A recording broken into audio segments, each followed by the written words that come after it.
हमारा मुआवजा मुश्किल से 25% भी नहीं मिल रहा है सरकारी दर का। इस मामले को सीजीआई को अपने स्वयं इंटरेस्ट लेकर देखना चाहिए। हम किसान डरेंगे तो हम तो खेती करना छोड़ देंगे, हम तो फावड़ा चलाना छोड़ देंगे, हम अनाज पैदा करना छोड़ देंगे। हर किसान अपनी बात कहने से डरने लगे तो देश के और लोग क्या खाएंगे। जहां भी एनएचआई का मामला आ रहा है वहां पर पूरा जिला प्रशासन हाथ खड़ा कर दे रहा है। जब इंजीनियर ही भ्रष्टाचार में डूब जाएंगे, प्रभावशाली लोगों के धंधापतियों के प्रभाव में काम करने लगेंगे तो फिर आगे देश का भविष्य क्या। और अगर रेट ऑफ ग्रोथ रोका गया तो अगर एक परियोजना में ऐसा किया गया है तो पूरे देश की सारी परियोजनाओं में रेट ऑफ ग्रोथ रोक के खरबों करोड़ रुपए का घोटाला नजर आ जाएगा। जब कोई दुर्घटना होगी तो उसका LIC से पेमेंट, उसके जीवन बीमा का पैसा कैसे मिलेगा और किसके वेतन से कट कर मिलेगा कि हम किसानों की कमाई उसको दी जाएगी। नमस्कार, मैं ब्यूटी गिरी और आप देख रहे हैं नेशनल दस्तक। जब चुनाव आते हैं तो नेता मिलके खूब प्रचार प्रसार करते हैं, आम जन की बात करते हैं। चुनाव खत्म हो जाने के बाद, सरकार बनने के बाद अपनी उपलब्धियां गिनाते हैं और फंड कितने दिए, क्या किया, वो सब कुछ बार बार लगातार बताते हैं कि जनता के लिए, किसान के लिए, पिछड़ों के लिए, दलितों के लिए क्या कुछ नहीं किया इन सरकारों ने। लेकिन उसी पीछे दरवाजे से वही सरकार उसी जनता को किस महीनता से ठगती है उसके आज प्रमाण दिखाए जाएंगे। ये बही खाता एक बार देख लीजिए। ये इतना मोटा किताब किसी सिलेबस का नहीं है, बल्कि ये PIL लिखे गए आवेदन और उन सब की कॉपियों को एकत्रित करके ये इतना मोटा किताब हो गया है। बताएंगे कि किस तरीके से, कितनी महीनता से जनता को ठगे जाते हैं और जब तक जनता को समझ आता है वो ठगी पूरी हो चुकी होती है और उसमें आप कुछ कर ही नहीं पाएंगे। सर, सबसे पहले आप कहाँ से आए हैं, आपका नाम क्या है, ये बताइए। मैं ओम प्रकाश उर्फ उमा महेश्वर सिंह, ग्राम महादेव अभियुक्त, तहसील फरिंदा, जनपद महाराजगंज, उत्तर प्रदेश से आया हूँ। ये जो बही खाता आप लेके घूम रहे हैं, ये इतनी बड़ी बड़ी कागजें हैं, क्या है इसमें, क्या कुछ समस्या लेकर आप आए हैं? मैं NHI विभाग से जो नई सड़क परियोजनाओं का काम चल रहा है उनमें मनमानी, भ्रष्टाचार, इन सब चीज़ों का पूरे 2 साल में हम ग्रामवासियों ने पत्राचार के माध्यम से इसका कलेक्शन किया है।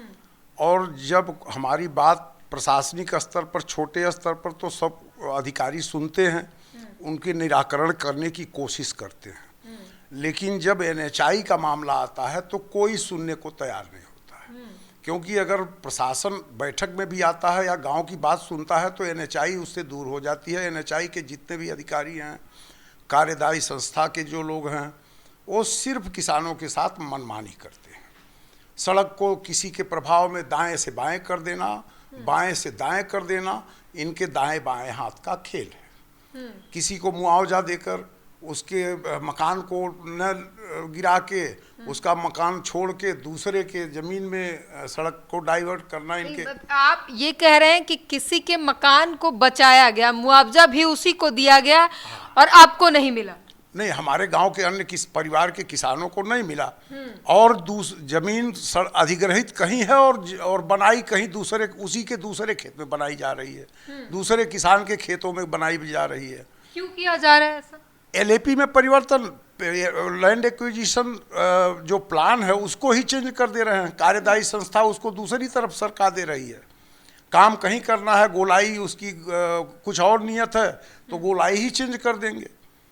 तो ये किया क्यों जा रहा है? आखिर कोई वजह होगी, बड़ी वजह। अगर सड़क को खिसका दिया जाता है, इसके पीछे बड़ी वजह। अब हम किसान उसकी तकनीकी गहराइयों को तो नहीं समझ सकते हैं, लेकिन यह निश्चित है कि देखने पर आपको गोलाई तिरछा मिलेगी, एक्सीडेंटल प्रोन जोन बन जाएगा कि यहाँ दुर्घटनाएं होंगी, उसका बरसाइन चेंज हो जाएगा, उसकी गोलाई शार्प हो जाएगी।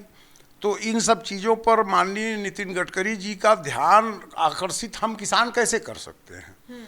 कई बार मैंने मिलने की कोशिश की, उनके आवास पर जाके NHI विभाग में अधिकारियों से मिलने की कोशिश की। अभी कल मैं दिन भर NHI ऑफिस में बैठा रहा, तकनीकी इंजीनियरों के से मिलने के लिए पूरा दिन बैठा रहा, किसी से मुलाकात नहीं हो सकी। NHI के चेयरमैन से मिलने की कोशिश की, वहाँ कोई मुलाकात नहीं हो सकी। तो हम लोग अपनी बात किसके माध्यम से पहुंचाएंगे? सरकारी मीडिया तो सुनने वाली नहीं है। सरकारी मीडिया पर पूरे देश का नज़र है। हम देशवासी यही जानते हैं कि वो केवल अपनी बात करती है जिसमें उसका लाभ होगा। तो हम लोगों की बात कौन सुनने वाला है? सरकारें तो लगातार किसानों की बात कर रही है, मजदूरों की बात किसानों कर रही की है, बात कर रहे गांव के गांव विकास किए जा रहे हैं। ये तो सही है कि विकास किया जा रहा है, कि जो धरातल पर हम किसान सब देख रहे हैं, लेकिन उसके पीछे की सच्चाई है कि जहाँ परियोजनाएं बननी है वहाँ के गांव के मूल्यांकन को 3 साल से रोक दिया जाना। रेट ऑफ ग्रोथ जो है, मूल्यांकन का जो रेट ऑफ ग्रोथ है उसको ही रोक दिया जा रहा है। हम किसानों ने, गांव के सभी लोगों ने बैठ के 200 तहसील फरिंदा के 234 गांवों का स्क्रूटनी करने के बाद यह पाया है कि 3 साल से सड़क परियोजनाओं का जब मूल्यांकन फिक्स किया गया है उसके 3 साल पहले से रेट ऑफ ग्रोथ रोक दिया गया और उसके नगर क्षेत्र घोषित करके उसके गांव का मुआवजा दर निर्धारित किया गया और दिया जा रहा है नगर का 2 गुना। तो ऐसी परिस्थितियों में जो विस्तारीकरण वाली सड़कें हैं उसमें सबसे ज़्यादा समस्या आ रही है, और जो नई परियोजनाएं हैं रूरल एरिया से बन रही हैं उनमें अलग मामला है। तो उनका दर अलग निर्धारण होना चाहिए, नगरीय क्षेत्र का अलग होना चाहिए, और जो विस्तारीकरण परियोजनाएं हैं उनका अलग होना चाहिए। किसी भी प्रकार के प्रतिकर के निर्धारण के लिए गांव सभा की कमेटी का स्वीकृति होना चाहिए। अगर नगर पंचायत क्षेत्र में है तो नगर पंचायत की या उच्च स्तरीय कमेटी का भी सहमति होनी चाहिए। अगर गांव सभा की सहमति नहीं है तो उसको जिला प्रशासन अकेले कैसे कर सकता है? और अगर ऐसा नहीं किया जाएगा तो हम किसानों के साथ 80% देश के किसानों के साथ, तो अगर 3 साल तक रेट ऑफ ग्रोथ रोक दिया तो खरबों रुपए का घोटाला तो सरकार के उच्चाधिकारी कर गए। और यह मामला चूंकि एक परियोजना का नहीं है, किसी भी परियोजना में किसान को पता ही नहीं चलेगा। ये तो हम लोगों ने पूरे गांव के सभी शिक्षित वर्ग ने मिलकर ये तैयार किया है। इतना आसान काम नहीं था। पूरे 500-600 पेज का हमने रामायण पूरा बना दिया है। अब 600 पन्ने का पत्राचार भारत सरकार से लेकर तहसील स्तर तक सारे अधिकारियों तक है। तहसील स्तर के और जिला स्तर के अधिकारी चाह कर भी नहीं कुछ कर सकते जब तक ऊपर से कोई डायरेक्शन न जारी हो। ऊपर से डायरेक्शन क्यों नहीं दिया जा रहा है? इतने पत्र लिखे हैं आपने, कोई तो असर होना चाहिए। हमारे जनसूचना अधिकार में किसी भी पत्र का जवाब नहीं मिला है, किसी भी पत्र का जवाब देने के लिए सक्षम नहीं है। ये रेट ऑफ ग्रोथ रोक दिया गया है, तो आखिर रेट ऑफ ग्रोथ रोकने के बाद ये कैसे जो है हमारी बात सुनेंगे? और अगर रेट ऑफ ग्रोथ रोका गया तो अगर एक परियोजना में ऐसा किया गया है तो पूरे देश की सारी परियोजनाओं में रेट ऑफ ग्रोथ रोक के खरबों करोड़ रुपए का घोटाला नजर आ जाएगा। किसानों के साथ ये सरासर अन्याय है। अब हम गांववासी अगर सब लोग मिलकर इसमें, हमारे कुछ वकील परिवार जो लोग शिक्षित हैं, कुछ और अन्य लोग जो शिक्षित हैं, सब लोगों ने मिलकर इसको बनाया है। बहुत सारे बच्चे स्टैटिस्टिकल डाटा पर काम करते हैं, उन लोगों ने मिलकर तैयार किया है। अब आज कोई सुनने को तैयार नहीं है, न कोई देख। जिला प्रशासन करेगा भी क्या कि जब ऊपर से हर बात आएगी तो ये दिल्ली से होगा। NHI का, जहाँ भी NHI का मामला आ रहा है वहाँ पर पूरा जिला प्रशासन हाथ खड़ा कर दे रहा है। सड़क चाहे दाएं जाए, चाहे बाएं जाए, चाहे ऊपर जाए, चाहे नीचे जाए, जिला प्रशासन का काम नहीं है, चूँकि इंजीनियरों का काम है। जब इंजीनियर ही भ्रष्टाचार में डूब जाएंगे, प्रभावशाली लोगों के, धंधापतियों के प्रभाव में काम करने लगेंगे, तो फिर आगे देश का भविष्य क्या हो? तो सड़क बनवाने में वहां पर जो प्रभावशाली लोग हैं वो कंट्रोल कर रहे हैं कि सड़क कैसे बनेगी। पूंजीपति तो सारा मीडिया भारत सरकार की कंट्रोल कर रखे हैं, तो हम किसानों के पैसे को और सड़क को कंट्रोल करने में उनको क्या चीजें जाएगी? अच्छा, ये बताइए, जो मुआवजा आपका बनता है, जो सरकारी मुआवजा एक बनता है, वो उचित मुआवजा आप लोगों को मिल रहा है? जो सरकार जो जमीन लेती है सड़क के लिए, वो मुआवजा आप लोग को दिया जा रहा है? ना, इसका नियम यही है, पहले से निर्धारण है कि 3 साल के अंदर की जितनी भी रजिस्ट्री है उसका मीन वैल्यू लिया जाए। और वह मीन वैल्यू न लेकर जो मूल्यांकन पुस्तिका का सबसे न्यूनतम वैल्यू होती है उसी को चयनित कर लिया जाता है। अगर किसी अधिकारी ने नियम से चलने की कोशिश भी की तो उसको जो है प्रमोशन करके प्रमोशन के बजाय डिमोट कर दिया जाएगा। बहुत सारे अधिकारी डर के नाते जो है सही काम भी करने के लिए बाध्य नहीं कर पा रहे हैं। तो आप लोग को मुआवजा भी नहीं दिया जा रहा? हमारा मुआवजा मुश्किल से 25% भी नहीं मिल रहा है सरकारी दर का, क्योंकि हमारा नगर क्षेत्र में ले लिया गया 3 महीना पहले। अब निर्धारण भी गलत किया गया और 3 साल से रेट ऑफ ग्रोथ भी ब्रेक कर दिया गया है। तो हमारा स्वतः ही मुआवजा अपने आप उसका 1/4 रह जाएगा। किसानों को, गांव के किसानों को 4 गुना, हमारे ही 5 गांव को इसका रिकॉर्ड हमारे पास मौजूद है और सारा भारत सरकार तक, पूरे सभी अधिकारियों तक हम लोगों ने पेपर भेजा है और लगातार 2 साल से पत्राचार करके इतने मोटी रामायण तैयार की है, उसके बाद भी इसका कोई सलूशन नज़र नहीं आ रहा। इसमें माननीय नितिन गडकरी हमारे ईमानदार भारत सरकार के मंत्रियों में से, उनको स्वयं इसको देखना चाहिए। हमने तो PIL, माननीय मुख्य न्यायाधीश भारत सरकार से हमने PIL 3/5/2024 को भेजा है। अभी यह मामला तो ऐसा है जिसमें किसानों के हितों को ध्यान में रखते हुए इस मामले को CGI को अपने स्वयं इंटरेस्ट लेकर देखना चाहिए। हम ग्रामवासी कैसे लड़ पाएंगे? जब तक हम लड़ेंगे तब तक तो हम सारे किसान कहाँ से कहाँ, कौन मरेगा कौन जिएगा? ये पूरे देश का मामला है और इस पूरे देश के मामले को स्वयं उच्चाधिकारियों को अपने स्वयं संज्ञान में लेना चाहिए। चेयरमैन NHI को स्वयं देखना चाहिए। हर परियोजना अधिकारी को गांव सभा की समस्याओं को देखना चाहिए। अगर संख्या की बात करें तो कितने किसान हैं संख्या में जो इससे प्रभावित हो रहे हैं, या जो गांव बताया आपने उसमें कितने ऐसे लोग हैं? हमारे गांव में लगभग 200 किसान परिवार इसमें आएंगे। बहुत छोटे छोटे किसान आ रहे हैं। लगभग 200 को मुआवजा मिलना है और सबका वही एक ही हस्र है।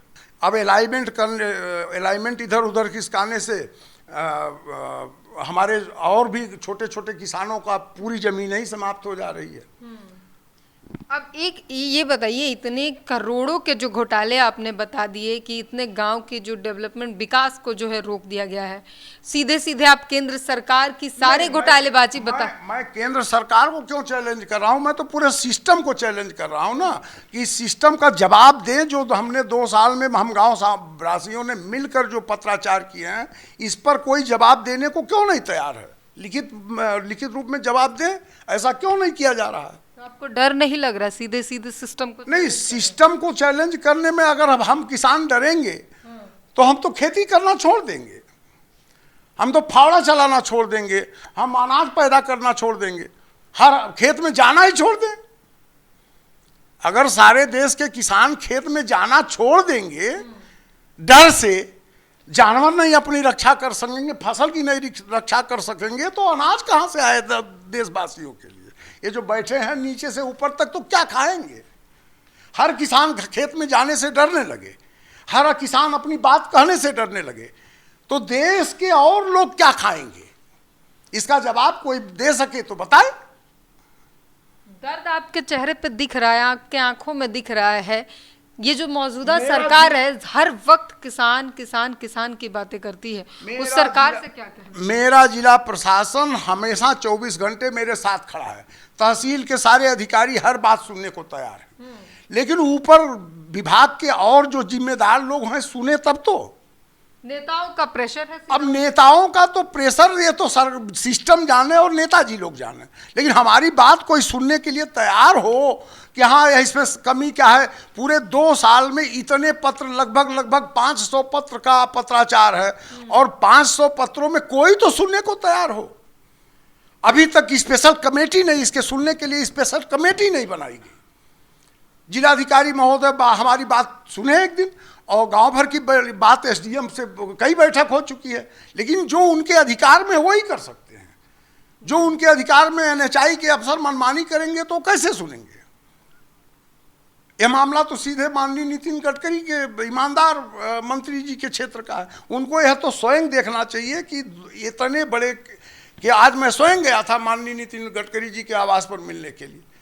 और नहीं, वो तुरंत वो बाहर निकल गए और मैंने वहाँ से पता किया तो पता चला कि वो मंत्रालय से मुलाकात होगी। तो हम किसान कहाँ कहाँ तक मंत्रालय तक घूमेंगे, और जो सरकारी मीडिया है वो मेरे पास आएगी नहीं, ना कोई मेरी बात सुनेगा। आज मजबूर होके जो है आपके चैनल पर हमारी रोड पर मुलाकात हुई और हम समय मांगे तो आप हमारी बात सुन रही हैं। तो मेरा तो सरकार से ही अनुरोध है कि हम किसानों की बातें सुनी जाएं, और जो समस्याएं हैं हर जगह बगैर स्पेशल हर गांव सभा की कमेटी नियुक्त कर लीजिए, उचित मुआवजा के लिए जिला प्रशासन और उच्च गांव सभा की कमेटी में निर्णय लीजिए। किसी मकान का मुआवजा फिक्स किया जा रहा तो पूरे गांव के सारे लोगों के बीच में फिक्स किया जाए, भ्रष्टाचार कम होगा। जो अधिकारी वहां बैठकर ऑफिसों में काम कर रहे हैं वो कम से कम साइट पर उपलब्ध हों। गोलाई गलत बना दी जाए, सड़क दूसरे के खेत में बना दी जाए। 2 साल से सीमांकन के लिए पत्राचार मेरा चला है, अभी लास्ट में जाके सीमांकन किया है, फिर भी गलत हो रहा है। ये प्रतिदिन यही सूचना आ रही है कि वहां मकान छोड़कर दूसरे खेत में घुस गए 10 मीटर। तो किसान तो नहीं लड़ाई लड़ सकता है। हम लोग ये तो संयुक्त, हमारे गांव के सारे किसान इसमें, अभी तक पूरे 2 साल में हम लोगों ने इस परियोजना में एक भी रुपया लिए बगैर हम इस परियोजना को 80% जमीन दे चुके हैं और काम हो रहा है। फिर भी अभी तक हमारे परियोजना अधिकारी तक साइट पर नहीं आए हैं। जल निकासी का प्रमुख मुद्दा है जो सतह से नीचे होना चाहिए, लेकिन अभी तक नहीं आ पा रहा है। ये सारे डॉक्यूमेंट हमारे बेनचाई से भारत सरकार से लेके पीएमओ से लेकर और तहसील प्रशासन तक मेरे पत्र सबके सामने से गुजर रहे हैं, लेकिन अभी तक हम लोगों का कोई निराकरण नहीं हो सका है। तो ये किसान है और ये अपना दर्द बयां कर रहे हैं, और दर्द के साथ सभा की ओर से अपने किसानों की बात आज मैं माननीय नितिन गडकरी जी से मिलने के लिए, रामायण उनको दिखाने के लिए मिलने की कोशिश की। नेता प्रतिपक्ष के घर पर भी मैं गया था कि कम से कम उनको भी संज्ञान में रहे कि वो सरकार से जो भी कमियां हैं उसको दूर कराएं। विपक्ष का काम ही है कि जो है सरकार में हम किसानों की बात, देशवासियों की बात उठाए, लेकिन उनसे भी हमारी मुलाकात नहीं हो पाई। इतनी सिक्योरिटी में हमारी बात कौन सुनेगा। वो तो आपके नेशनल दस्तक की मैं शुभकामना दूंगा कि हमारी मुलाकात हुई और आपने हमारी बात सुनी। तो ये किसानों के साथ जिस तरीके से दिमाग लगाकर ठगी की जाती है, और मैंने पहले ही बताया कि इतना दिमाग लगाकर ठगी की जाती है कि जब तक आप समझेंगे तब तक काम हो चुका होगा। और वही बही खाता लेकर इतने पत्राचार किए हैं, इतनी चीज़ें कोशिश की है कि सुन सके कोई, और उसके लिए लगातार ये कोशिश कर रहे हैं, चल रहे हैं। उनकी ज़मीन कब्जिया लिए जाते हैं किसानों के, और किसी का घर बचाना है इसलिए रास्ता को ही डाइवर्ट कर दिया जाएगा, अलग मोड़ दिया जाएगा, कब्जियाए हुए ज़मीन का मुआवजा नहीं दिया जाएगा। वहाँ पर जो तहसील और थानेदार हैं वो कह रहे हैं कि हम तो सुनने को तैयार हैं, हमारे ऊपर से प्रेशर है, ऊपर से जब तक आदेश नहीं मिलेगा हम कुछ नहीं कर पाएंगे। और इस तरीके से होती है आम जन की ठगी, आम जनता की ठगी सरकारों द्वारा की जाती है। 80% देश का किसान शोषित, वंचित, पीड़ित समाज से है। कोई 100-200 एकड़ का खेतीहर नहीं है, कोई बहुत बड़ा कंपनी का मालिक नहीं है, लेकिन उसके साथ जो अन्याय आज के डेट में, आज की तिथि में इस रामायण के रूप में जो आप वाल्मीकि रामायण से मोटी रामायण हो चुकी है, इस पत्राचार को भारत सरकार के बहुत संबंधित उच्चाधिकारियों को देखना चाहिए कि हम इस सिस्टम में क्या कर रहे हैं। हम वेतन क्यों ले रहे हैं? दुर्घटना होगी तो उसका जिम्मेदार कौन होगा? जब कोई दुर्घटना होगी तो उसका LIC से पेमेंट, उसके जीवन बीमा का पैसा कैसे मिलेगा और किसके वेतन से कट कर मिलेगा कि हम किसानों की कमाई उसको दी जाएगी? जो जिम्मेदार हैं इन सारी दुर्घटनाओं के लिए, माननीय प्रधानमंत्री जी का वो है कि सैटेलाइट से सड़कें बनाई जा रही हैं। तो सैटेलाइट से बन के क्या करेंगी जब स्थानीय स्तर पर उसको डाइवर्ट कर दिया जाएगा? प्रत्यक्ष उदाहरण मौजूद है। तो माननीय प्रधानमंत्री जी ऊपर कुछ कहेंगे और नीचे धरातल पर उसका परिणाम उल्टा दिखेगा। माननीय नितिन गडकरी जी कहते हैं कि हमारे यहाँ किसी प्रकार का कोई भ्रष्टाचार नहीं है। अभी 73 लाख रुपए मकान का मुआवजा देकर उनका मकान छोड़कर और दूसरे किसान की ज़मीन में बिना अधिग्रहित भूमि में सड़क डाइवर्ट की गई, वहाँ सड़क डाइवर्ट करके बनाई जा रही है। हम ग्रामवासियों के विरोध करने के बाद अब जाकर बरसात हो गई तो वो काम रोके, नहीं तो अब तक बना दिए होते। अब मैं तो अभी भी उन्हीं के कब्जे में हो, अभी भी उनके पास, हम लोगों ने तो निःशुल्क दे रखा है कि, और लिख के दे रखा है कि हमारी सही सड़क बनाई जाए, दुर्घटना ना होने पाए। सड़क के बनाने में मेरा किसी पूरे जिला प्रशासन, हमारे जिलाधिकारी से लेके उप जिलाधिकारी तक, हमारे ग्राम के छोटे छोटे अधिकारियों तक को पता है कि ग्राम महादेवा बुजुर्ग के लोग बिना मुआवजा लिए भारत सरकार को सड़क बनाने के लिए ज़मीन दे रखे, फिर भी उस पर NHI के लोग आंख मूंद कर ऊपर से नीचे से ऊपर तक बैठे हैं।